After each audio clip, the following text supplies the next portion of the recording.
Hey YouTubers, I'm back with my third video. It's mostly going to be very short and update video. It's also going to have a little bit of advice for medical records and people that are struggling with it. But before I start that, tomorrow's Mother's Day. So I just want to give a shout out to all the mommies around the world. Happy Mother's Day. We are so appreciative of what you do for us. And especially my mom, which everyone says this, but the greatest mother in the world. Thank you so much, and I love all of y'all, all the moms at least. But Air Force stuff. In my last video, I stated that I was going to meet up with my recruiter that weekend. So we arranged for him to come by my house that Friday, which he did.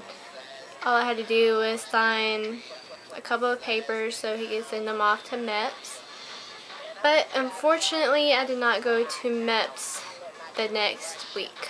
I would have went up to Fort Jackson that Wednesday night, stayed up there at the hotel, then actually went to MEPS on that Thursday. But the Tuesday before I was supposed to leave, I texted my recruiter and asked him what I had to do with that letter, because I have to have a notarized letter or either my medical records for my wrist. When I was 5, I broke my wrist. I think it was a complete broke. I ended up landing a backflip off of a swing set in a completely bad way and completely broke my wrist. I had a cast on it for 6 weeks, and I needed to get my medical records for that. Well, either my recruiter didn't tell me that had to be sent 2 weeks before, or he did tell me and I just totally zoned it out. I don't know what happened, but yeah. And he told me that either I could put no on my application that I didn't have any broken bones, or that I would just have to wait 2 weeks. So he asked me, he was like, do you have any broken bones? Have you ever broken a bone? I was like, what? You're confusing me. I said, because I know I've broken my wrist. And he was saying that because if I was to just say no and pretend as if I didn't break my wrist, that if something were to happen to me at basic training and I ended up hurting my wrist, that same wrist, and I had an x-ray done, and they saw that I've had another break, that they could kick me out with a dishonorable discharge, and yeah, I'd be kicked out of the military and possibly have jail time for fraudulent enlistment. So obviously that would not be a good thing. So I'm trying to get my medical records from the place that put my cast on, which is kind of aggravating me because this whole process ever since I've decided to join has been so lethargic.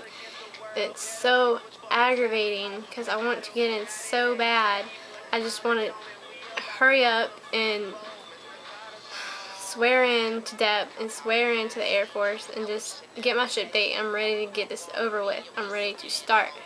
But unfortunately, it's not happening with that. I have to have the patience of Job.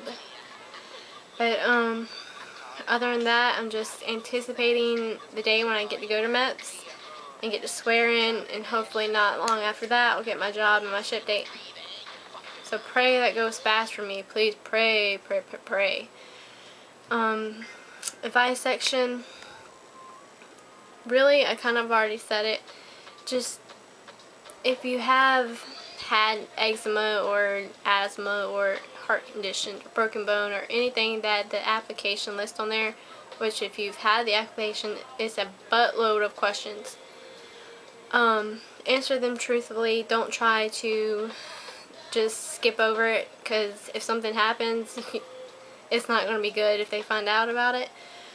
Also, my recruiter told me about this guy that he was working with. Apparently he had eczema as a child.